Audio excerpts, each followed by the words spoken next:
What's up? Welcome in, Hoge and Jahns. Back with you with absolutely nothing to talk about on this November Wednesday in Chicago. What's going on, man? A lot. We just got some breaking news right before we started here. We did. The Nate Davis era with the Chicago Bears has officially ended this morning. So safe to say he didn't really have a back issue on Sunday? He called in sick. Like, I saw that joke on Twitter. Like, when it happened, you're like, oh, yeah, I don't know, maybe, whatever. Yes, I guess you could look at it that way. But it turns out there's, I don't know, maybe a little truth to such a situation. Release without an injury designation at all. So, just would you consider that the worst move of the Ryan Poles era? I still think the Claypool trade's worse. Because you give up a second-round pick, and the guy was not only horrible, but I would say he negatively impacted the locker room even more than Nate Davis At least with the Claypool situation, the Bears recognized that quickly, and they're like, okay, you're gone. Goodbye. The Bears just continuously tried to make this work with Nate Davis. Well, it's probably because of the money and the contract. But he was inactive. He was benched, and then he was inactive. But at least last year there was a legitimate family. I mean, there was a death in the family. That was a legitimate thing. But honestly, I imagine that added to the angst from the Bears because, like, they supported him the whole way.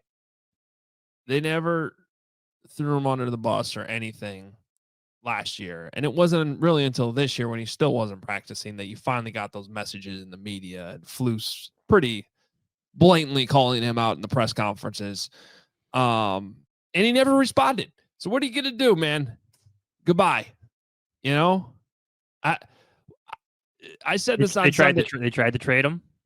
Yeah, well, that was the other thing. So then they make him inactive. They try to trade him. Nobody wants him. Then he's mysteriously added to the injury report on Sunday when they probably actually needed him finally.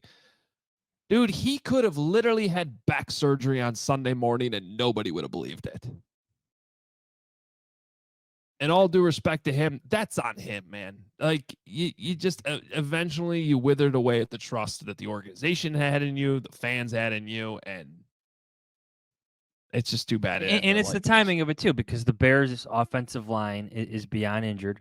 You're missing Braxton Jones. You're missing Darnell Wright. Tevin Jenkins left the game with another injury. You needed Nate Davis, in a sense. You needed him to be there for your team.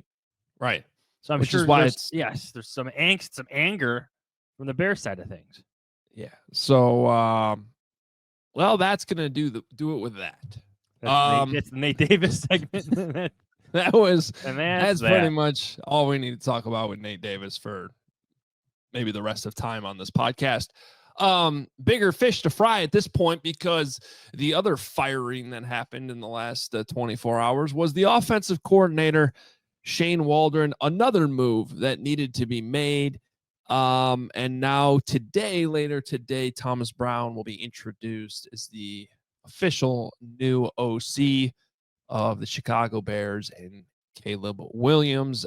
Before we get to Thomas Brown, John, just your reaction. I know we talked about this Monday. We felt it like it was coming.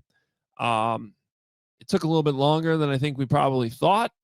That's an interesting discussion. But ultimately, the move was made. Your thoughts? I'm glad that the Bears didn't try to make this work with Waldren still in the building. I think we talked about this a little bit on Monday. Just if you're going to do it, if you're going to change roles, let's not make this awkward. Let's not make this an unnecessary storyline. Let's just move on completely. Clean separation, a break, a different play caller, different voice in front of the room, different topics of conversation now with a different offensive coordinator. So if I'm going to spin this positively in any way, it's that I'm thankful in a sense that Shane Waldron is just sent packing as opposed to let's try to make this work with him behind the scenes in some capacity. And Johns, I don't know that was a slam dunk. I know. That's why they went 48 hours, 24 hours to make this decision. I mean, from my understanding, I think Matt Eberflus tried to come up with every solution possible to be completely honest with you, I I don't know what ultimately changed that, or did somebody come over the top to say that's just a terrible idea? If that did happen, I hope it happened, because at some point somebody had to say that. Maybe it was the players themselves. Maybe. Truthfully, this isn't going to work. This isn't tenable. We have to have a clean separation here. Let's not confuse everybody on what's going on. From Eberflus's side of things, like, to me, that speaks of damage control. It's what it is. Trying to make things work with an offensive coordinator that you hired, that you selected over a list of very qualified candidates who are now having success in different cities in the NFL. So that's Eberflus's side of things. But the Bears side of things, that locker room side of things, you needed a clean break. Just do it. Would have been separate. Yeah, it would have been unfair to Thomas Brown, who in this situation needs to be the new voice, needs to be the new guy that, has immediate oversight over Caleb Williams, and can hopefully reverse this awful trend that's been happening the last 3 weeks, where, Caleb's been bad. We really just can't sugarcoat it. The last 3 weeks have not been good. Sunday was especially bad. And we're talking about, in my opinion, things that can be corrected, things that are influenced by coaching. And that's not to take the blame off of the quarterback. It's just, obviously something wasn't getting through, whether it's what they're drawing up, how they're teaching it, how they're presenting it, what they're putting on his plate, how he's being asked to execute it on the field. Like, whatever those things are, Caleb needs to be better, but the voice in his ear needed to be different. The presentation, the way it's installed, whatever their game plan is going to be this week against a much better Packers team, it just needed to be different. It was the only thing you could do to get this thing back on track.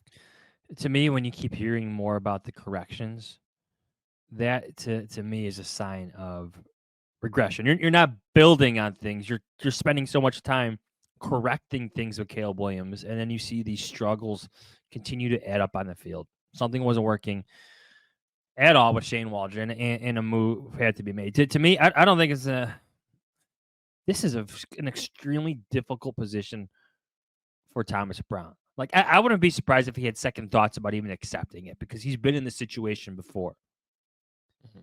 If anything, like, this is a chance for him to improve his standing around the league, like, if this works. But I don't know. I don't know what he can do to really reverse the storylines, to change the narrative, to fully flip everything that's wrong with the Bears, because it's a lot on his plate. It's unfair, really, to expect a complete turnaround from Thomas Brown at this point. Well, we got the perfect guest to bring in to talk about this. For the record, though, Robert Mays chiming in on Twitter and saying that the Nate Davis signing comes in just behind the Claypool trade. You're making him the judge on this? Well, it says he's the tiebreaker. The biggest miss of the polls era. Bears likely thought between Davis and the Bates trade that they'd have some answer at right guard this year, and that just didn't happen. All right, time to bring in another old friend. Speaking of Nate's, Nate Tice, who is going to jump in right now to give his victory speech on Drake May over Caleb Williams. Speech. Oh, no, we might have to reset this. Nate, we can't hear you. He's muted. There we go. Now we're good. And my head's all crooked. Hey Nate, can you change it to your mic on the stream too? Yeah, it sounds like it's not coming through your mic. Or your AirPods. Oh, yep. That's. You can still set them up with the speech. Yeah. There we go. I know that was a great. How's it now? Good now. Are we good now? Testing. We're good. Yep. Okay. Man, I know that was you need me to do anything, or should we just have him pick it up from there? Nate, you can just Nate can just pick it up. Okay. Sweet. All right. You said Nate Davis, and then you gave a Robert Mays tweet. So I was just like, my ears were burning coming on. No, there's no Drake May victory lapping. This is more a like, but everything's okay with Caleb, but let's just figure this out, guys. Let's parse this through together. But Drake May did look pretty good in Chicago. Cutting through that wind, it looked pretty good, huh? Well, for the record, yeah, this is a coincidence that you're coming on after they played the Patriots. That was we were not bringing him on to talk about Drake May. It's really just the perfect guest to talk about what the hell's going on with Caleb Williams, why it didn't work with Shane Waldron, and honestly, I think I want to start here with you, Nate. Like, before we get into some of the problems, I want to get into some of the solutions. Like, if you're Thomas Brown this week, it's Wednesday, man. You got to go to practice today. You got to start, running what you're going to run this week. If you're him yesterday, I guess you're officially given the job. How did you spend your Tuesday coming up with solutions? What would you change in the limited amount of time you have? I think the first thing would be to get with your young quarterback, Caleb Williams, and just tell him to be himself. Tell him to go create. Tell him to loosen up a little bit. That's something that stood out to me. We talk about offensive structure woes. I'm sure we will in a minute. But just first and foremost, I think it's just they have to streamline how they use their personnel. I think everybody, offensive line stuff, regardless, we'll figure out the best five. And I actually think the offensive line's been playing a little bit better than maybe you would think. But I would say just even the receivers and how they are used. Okay, maybe you have to wean out Keenan Allen. Maybe you start moving DJ Moore around a little bit more and Roman Dunze, if he's healthy, a little bit more. Do we get Tyler Scott in there to open up a little bit more of this offense, just to get some speed, just to open up and give it breathing room? Because DJ Moore can't be doing every single role in this offense. So just even those little tweaks of personnel. But I would just say if I'm sitting down, because the OC is going to sit down with the quarterback, the play caller is going to sit down with the quarterback every week, I'll just be like, go create, go do the things. I appreciate you trying to be this extreme pocket passer, which I knew he could do. Me, Nate Tice personally knew he could do that from USC, but I feel like he's being very stubborn and trying to show that. And I would say, hey, go make a mistake. Not sacks are a different kind of mistake than throwing an interception. Those are just two different types of mistakes quarterbacks can make. Sometimes throwing an interception isn't the worst thing because they're trying something. And I think first and foremost for me, talking to Caleb Williams would be like, hey, go try some stuff. I think you're trying to be a little too clean, a little too perfect. And maybe Thomas Brown's a better voice to give him to that. I have no idea. But just like that is the first thing that I think that really just has to change in this offense and really change with the quarterback. So you're in that meeting. You're Thomas Brown. You're Thomas Brown. Let's be you're Thomas Brown in this meeting. And you're sitting down with Caleb Williams and you're going over what the heck just happened over the previous 9 weeks. Like, how much are you just like eliminating? Forget like the speed option, forget the fullback dive to Doug Kramer, just like the structure things you're talking about. Like, how much are you streamlining? How much are you eliminating in a sense that was on tape from Shane Waldron? I really thought the thing that stood out to me with this offense and why I was getting a little frustrated, and it was the same stuff that kind of creeped in with the Seahawks last year, is everything felt so siloed in this offense, in the sense that two ways I'm using siloed here.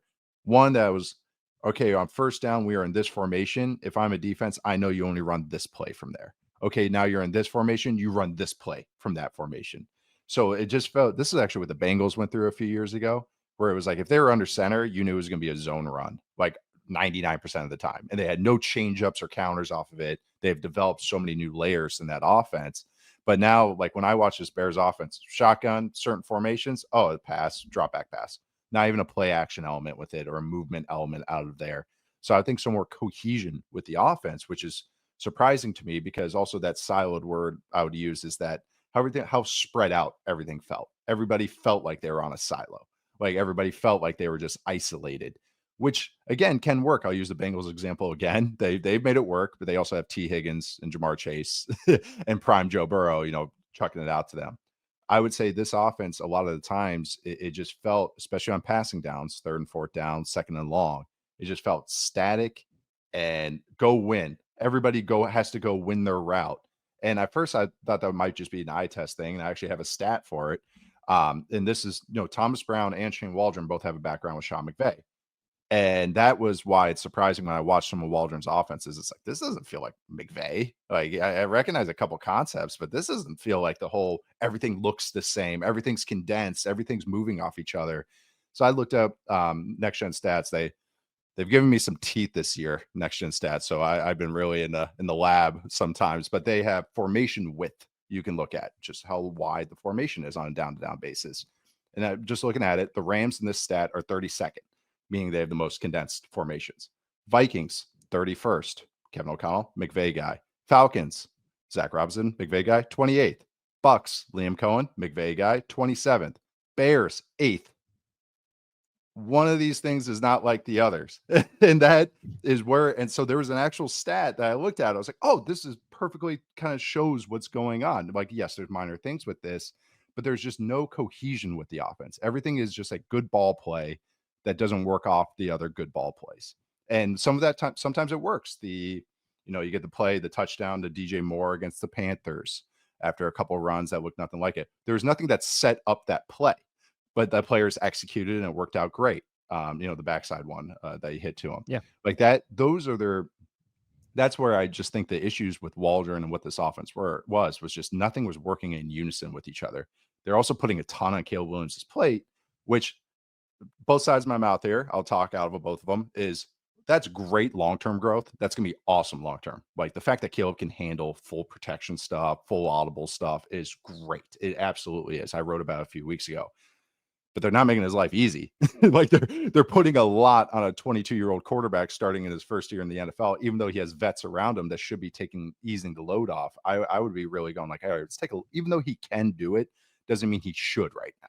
Maybe let's take a little bit off of his plate, put more on some of these vets and make them earn their money a little bit. That's kind of how my outside view through Thomas Brown, I would kind of go about this offense. Have stuff more work in unison, more look the same, and tell Caleb Williams to kind of go create more and maybe take a little bit off of them as well.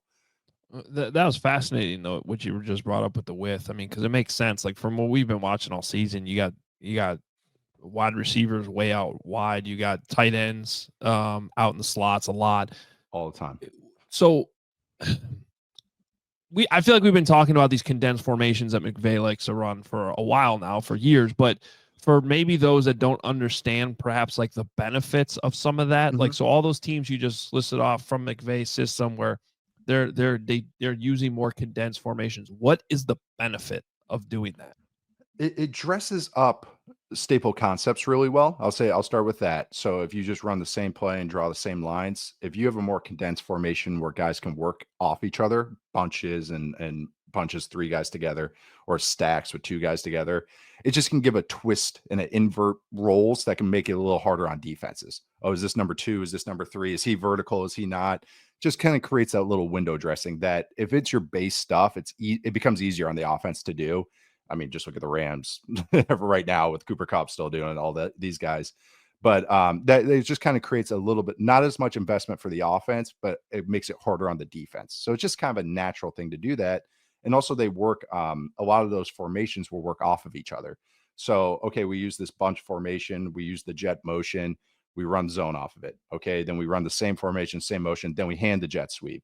Rams don't do it so much anymore, but this is a part of their offense. Okay, then we run the same formation. And it's one type of run. Then we run duo, which is a different type of run. And then we run play action. Then we run play action with the screen, all out of the same formation. And so you're just trying to make defenses are really good. Defenses are better than they ever been. I'll stand on 2 feet saying that, but just really, they're really good at tendencies. So they can just go, hey, if you're in this formation, okay, it's rock, paper, scissors. Okay, we only have to worry about rock here. All right, so we can tee off on rock. All right, but now that formation, they could get to 5 things here, and I'm a linebacker, and I have to play the run because that's what they usually get to. All right, now I'm late on the jet sweep because I had to play the run because it looked just like the other run that they just did. Those are what works in, cohesive offenses work together. It takes effort from the coaches because it takes a lot to figure out what you can and can't get to. The other thing too, and this is what I've been disappointed at, but it makes more sense when you kind of look at the personnel, is you need guys to be willing to do the dirty work.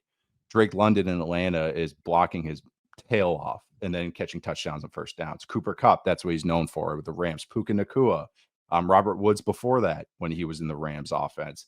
You look at, Justin Jefferson blocks his tail off. Anybody that's been in that Vikings offense has to. You go to Tampa Bay, Chris Godwin, when he was healthy, is a phenomenal blocker. All the guys dropping in there. This Bears team has kind of anointed 3 receivers at the same time, and that's hard. You traded for a guy and then paid him a lot of money, DJ Moore. Traded for another guy, and he's a vet with some clout, Keenan Allen, and then took another guy top 10. Who of that group am I going to tell to do the dirty work? It's a receivers too. Receivers want to catch touchdowns. And not saying they can't. I've seen Roman Duzay be a phenomenal blocker. I've seen Keenan Allen do it a little bit too in his career, and I've seen DJ Moore be willing to do it.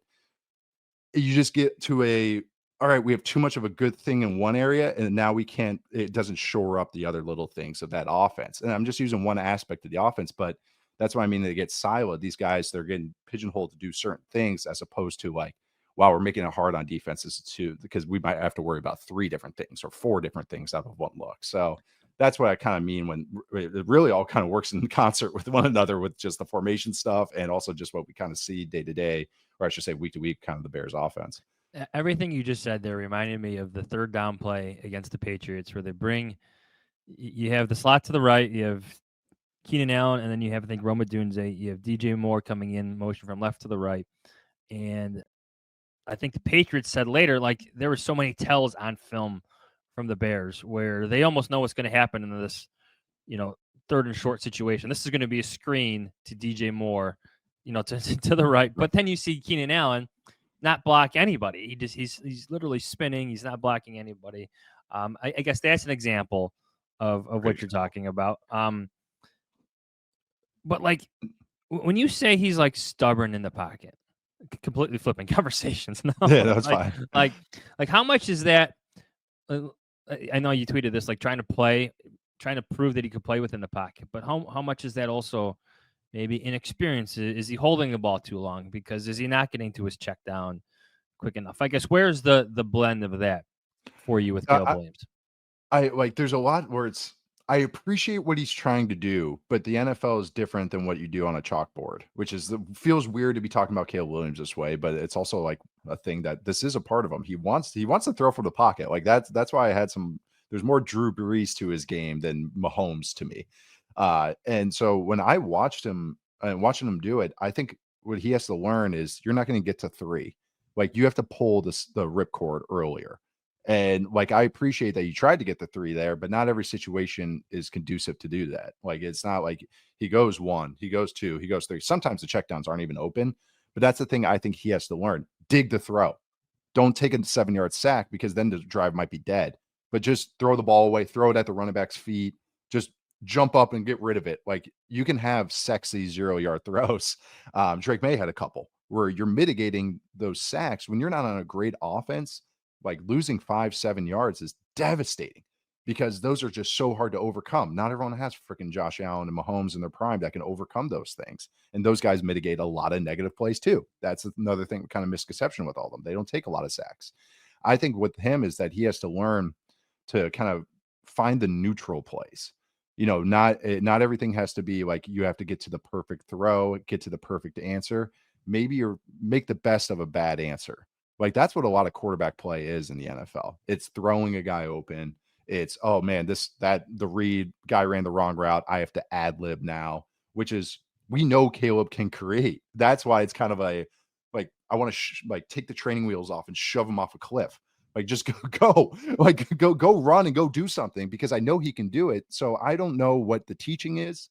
That it's just like, it seems like he now is extremely doing it. And he has to find the balance. Like, you don't want to be totally scrambling too much. Like Drake May's already had to learn that a little bit. There's a balance to how much you scramble and how much you create. But I think right now he's totally turned into like not doing it at all.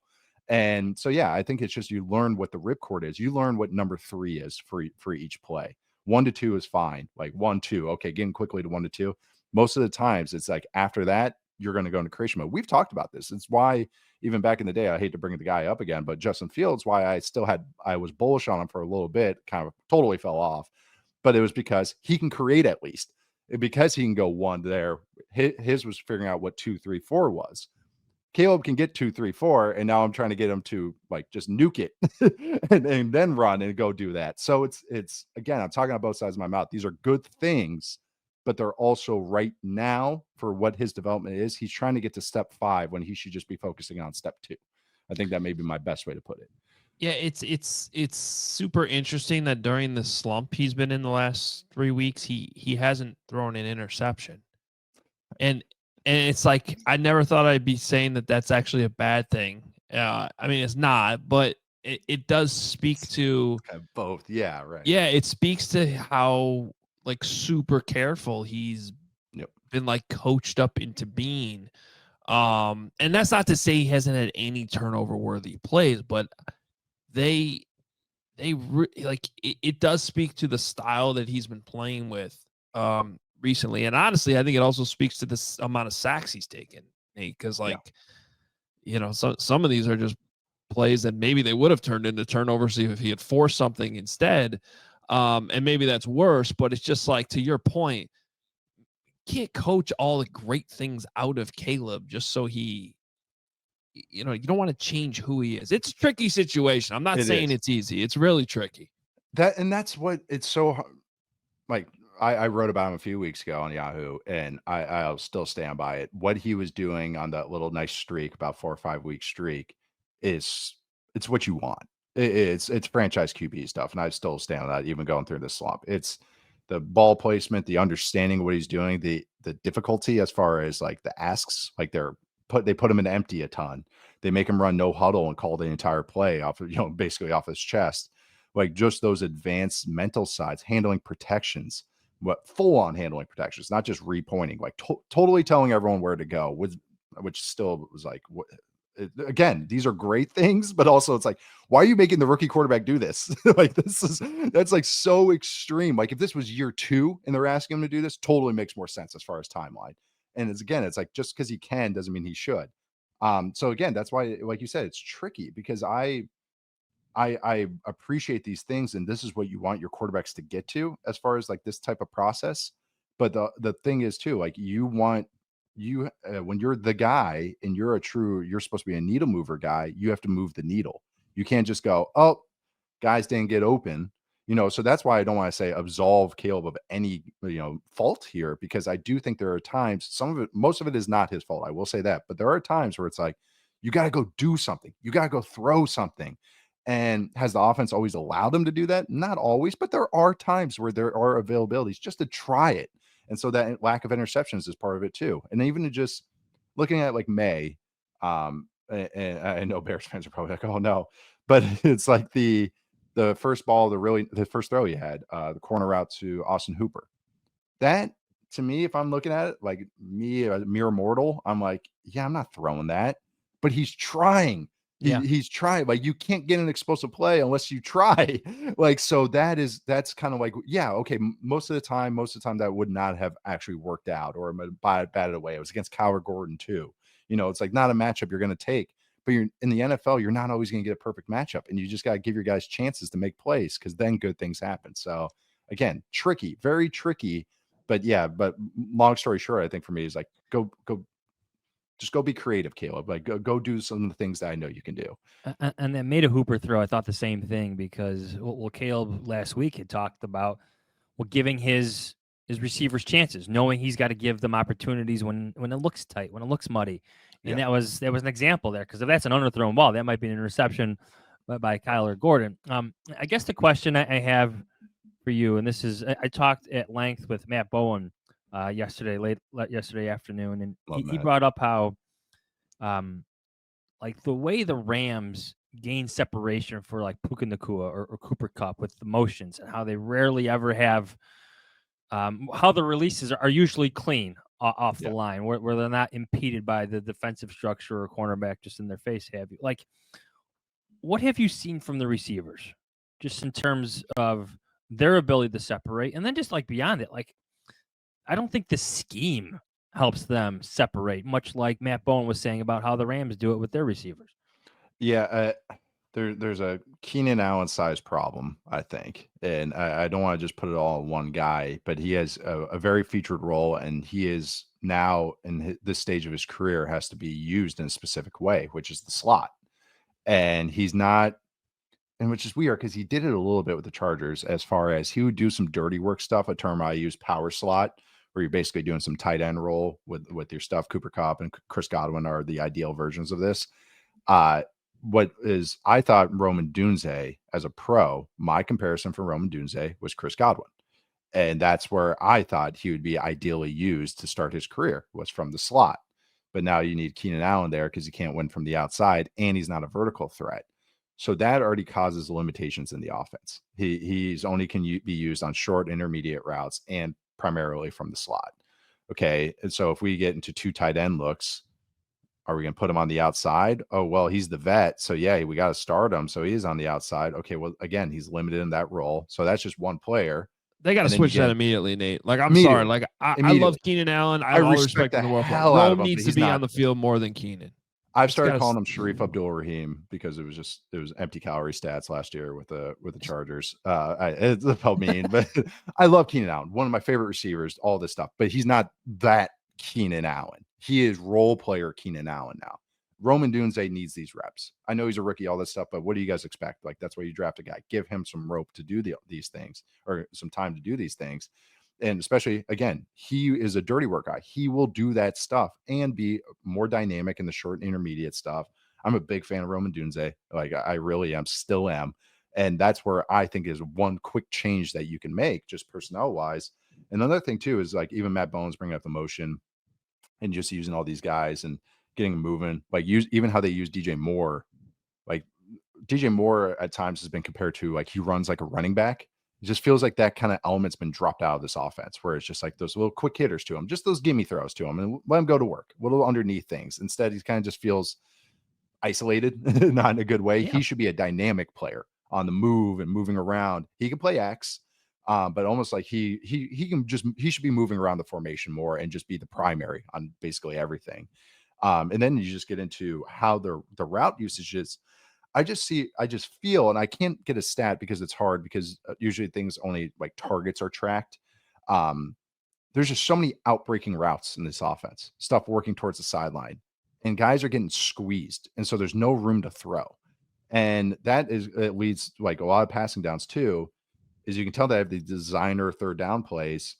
And so it's this big spread formation. And then they'll use 2 outbreaking routes, and both of the guys would be towards the sideline. Like obviously it's an outbreaker, but near the sideline. So there's no, even if they win their route, quote unquote, there's no window to throw.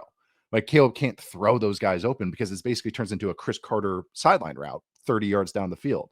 So that is like just the usage of that. Caleb to me is phenomenal on in-breaking routes. He has a great arm, but he's so good at letting guys benders and digs and getting these guys kind of moving on with the throws. They get to that a little bit too much with quick game, not the exact like straight drop back and get to the in-breaking routes. There's no play action shots that feel like they're big play action and get a guy on the move. That's what the Rams do so well as well. You know, bringing up the Puka Nacua example as well, because you get a guy in motion that makes it look like the run. You do the play action. He's on the run, and there you get the linebackers to come up, and then there's the guy on the move right behind him. Like that, again, it just kind of speaks to the initial point about the, you know, lack of condensed formations, lack of kind of using these guys like the run game. That's where you get those guys on the move. So maybe that's why it just feels so static. And that's where, sorry, I'm just rambling, but I have 500 points on this. Also, the vertical element is a lot to do with the offensive play calls. Is that the Cardinals were running into this problem a little bit where they would, and everyone's going, what's wrong with Marvin Harrison Jr.? They do a lot of trips formations. So 3 guys to one side, 1 guy to the other. And they will do a classic kind of go ball just with the X. They'll isolate a receiver. And technically you can take that read as a quarterback. Like I can either work the 3-man side, or if I have a 1-on-1, he's going to win. I'm going to take him. So all of his go balls are these kind of, we call them 50-50 balls, but they're more like 25-75 balls. And unless you have Randy Moss, you know, or right. Jamar Chase, you know, a freak. So that's where kind of that vertical element's not in this offense. There's no vertical element within the kind of flow of the offense. It's just isolated go balls. That's not conducive to kind of a good productive system. Nate, I want to get back.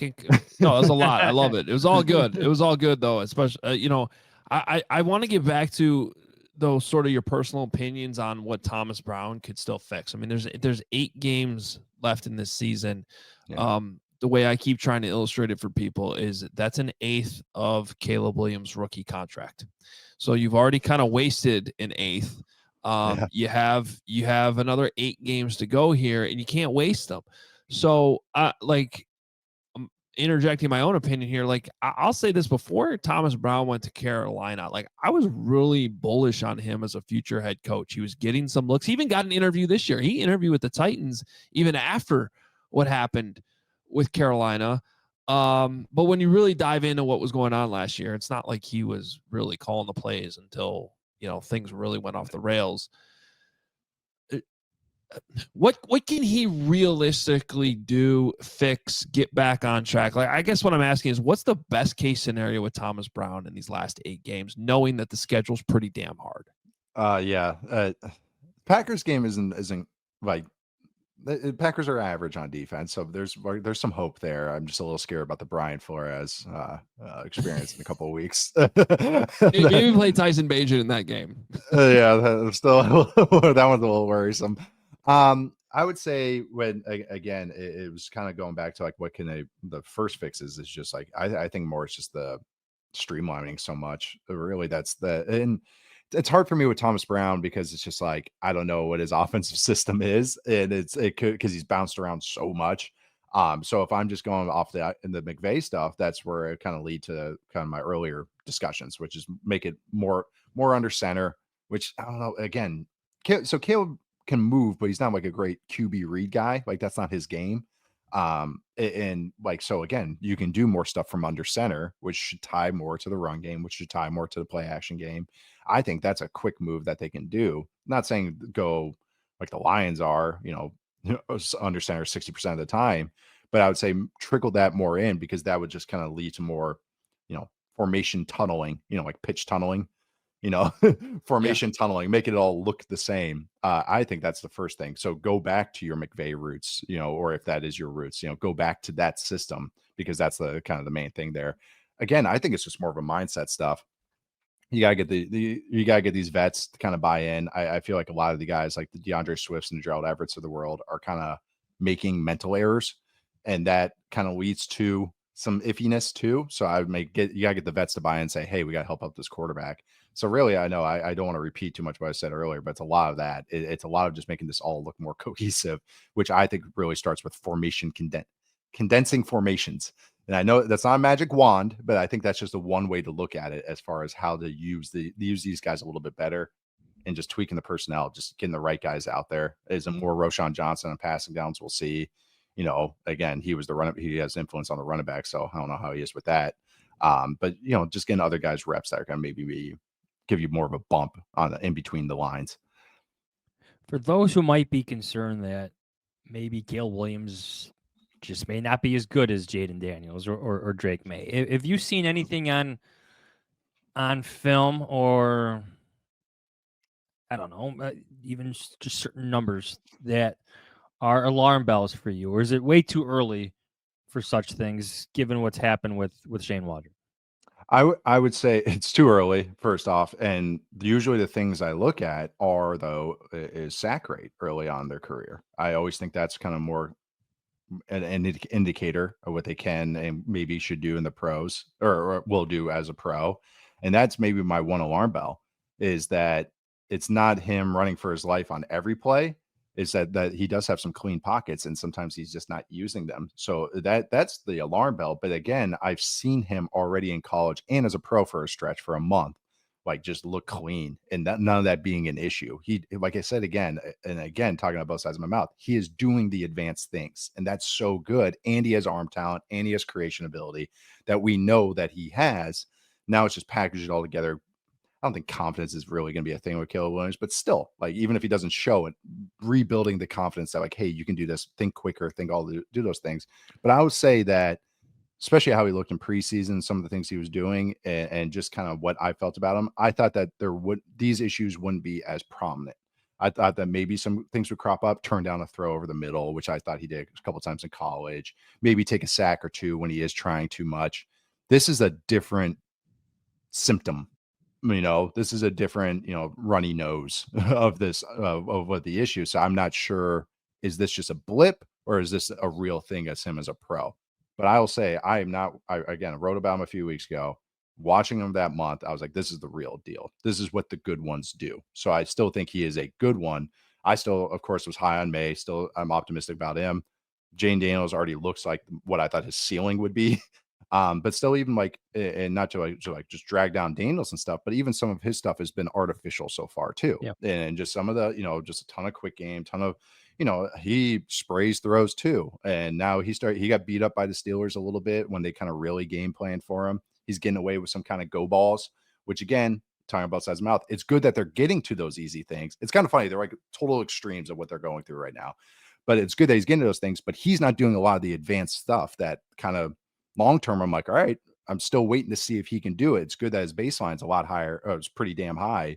But what is his ceiling? I know everyone's going crazy, and that sounds crazy right now, but there are still some limitations going on in that offense. So not all these guys are perfect. Bo Nix, I mean, watching that offense, it's like you can't have bigger training wheels possible. Like for a quarterback, you got a phenomenal offensive line. He doesn't have to do any checks. Like they stripped away motions and shifts because he couldn't handle the verbiage. Got Sean Payton, who's an absolute wizard, and he still is as an offensive play caller, just dialing up pristine stuff. They got a good run game. They got a top 5 defense. That's going to make any quarterback look decent. Like he doesn't have to do any difficult things. He hasn't had to make any protection changes. Caleb's doing it 5 times a game. So again, it's the sliding scale of everything. I think it's just that people had such high expectations on the Bears, which I still had some qualms with, especially with the line. But I think that's why it's everyone going like, well, why can't Caleb elevate that? It's like, well, maybe it wasn't as good as that. And maybe like situations like the Broncos or even the Commanders, I'll even say were better than what we thought going in. Coaching matters with this stuff. So. Yep, it does, which is why they made a change this week. You can always you can read Nate on Yahoo Sports now, and the podcast is Football 301. Matt Nagy tried to take the offense from 101 to 202 once, but Nate's got 301. You should definitely go subscribe and listen to it. It's great stuff as always. Thanks, guys. Always fun. Thanks, Nate. All right. Well, we'll close things out here, Jahns. We always love talking to Nate Tice and, the nitty gritty of what's going on in the offense. Actually, that was super interesting at the end, too, what he had to say about Jaden Daniels and Bo Nix, because that's the reality of kind of what all these guys are doing right now. And unfortunately, those conversations about where Caleb ranks among these rookie quarterbacks have come up. But I think it is important to understand the context of what they're all being asked to do and how that affects the results. That all being said, Jahns, just kind of close this episode off on this. Like, I'm just kind of sick of the cycle. The cycle, yeah. But I think people know this. I talk about it from time to time. Like, I usually listen to the Bill Simmons podcast on Mondays after they do their Sunday episodes with Cousin Sal, who I find really funny. And I realized, yes, I was finishing up an episode yesterday, and I realized how many years I've been listening to the same conversation about different quarterbacks. So now they're talking about Caleb, and they're like, oh, he's the 4th best of all the rookies. And I'm like, they used to do this bit on Trubisky Truthers. And then it was the Justin Fields conversation. It was like they'd go back and forth. Well, he looked pretty good, but also I don't really know. And now they're doing it with Caleb. It's like, and it's just gotten to the point where, your reaction to hearing national guys talk about these quarterbacks, especially when it's early in their career, is to be like, well, come on, like you don't have the whole context, blah, blah, blah, blah, blah. But it just seems like the same thing. Here we are again already. And it's, I do believe Caleb can get out of this. I do believe they had to make this move, but the doubt starts to creep in your mind, right? It just does, because, and it's not fair to Caleb. It's just because it's Chicago. It's the Bears. Well, we know what happens next, right? It's the cycle. I'm not sure what can happen over the last 8 weeks for this cycle not to happen again. And I think, to your point, Bill Simmons, Mike Greenberg, Pat McAfee, others have picked up on what this cycle is for the Bears now. Like, they're talking about it nationally. I like to think that Kevin and I's article from a couple of years ago, helped spread the awareness of this cycle that these quarterbacks are in. But here we are again. We're looking at Caleb Williams' potential second season in the NFL, starting over with another play caller, another head coach, much like it happened with Justin Fields, much like it happened with Mitch Trubisky, much like all the offensive coordinator changes with Jay Cutler. It's an endless cycle, and it appears to be catching the Caleb Williams part of this conversation now. Yeah. Well, it'll be interesting today. Thomas Brown's first press conference. We haven't heard a lot of Thomas Brown he was a.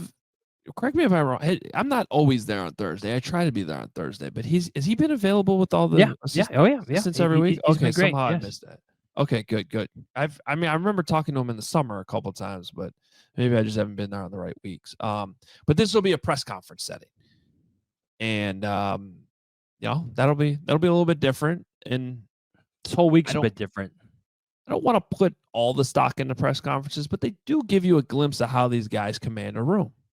They do. They just do. And so I am a firm believer that sometimes just the messenger and the message, the tone, sometimes that can lead to a change in buy-in, quite frankly, pretty quick. And there's some certain guys in that offense. I was going to say it's fair to say that a lot of guys were selling and not buying on Shane Waldron as this played out this year. Just to give you an example, like I wouldn't be shocked if DJ Moore has a much better game this week. Maybe it's how they align him. Maybe that's how they use him. Maybe that's just his buy-in to what they're doing, what the game plan is this week. I think a lot of that has been put on Caleb's shoulders when it comes to their chemistry, which is fair. They got to fix that chemistry. But I'm not sure the coaching was helping that. So if I'm Thomas Brown, that is one of my biggest priorities this week. How do I get that connection to take off? Just for example, I'm excited to hear from Thomas Brown today. By the time you listen to this podcast, maybe that press conference has already happened. We, of course, will have it all covered on CHGO Bears today as well and throughout the week. Jahns will have it all covered in The Athletic. theathletic.com/Hoge and Jahns is where you can read all of their coverage from Hallis Hall. And we'll be back on Friday. I'm assuming with Matt Schneidman. I was going to say, don't forget it's Packers week. Yeah, it's kind of crazy. We're already, they got to get out there and start practicing. Packers week. Great timing on that. Yes, just perfect. Why did they do this last week? You would have beaten the Patriots. You'd be 5-4. You'd already be a week ahead. Oh, Jesus. Bears. All right. By the way, the amount of times I say Jesus and Bears back to back. Oh, yeah. All right. It's gonna be a good week, guys. Probably not. Okay. See ya.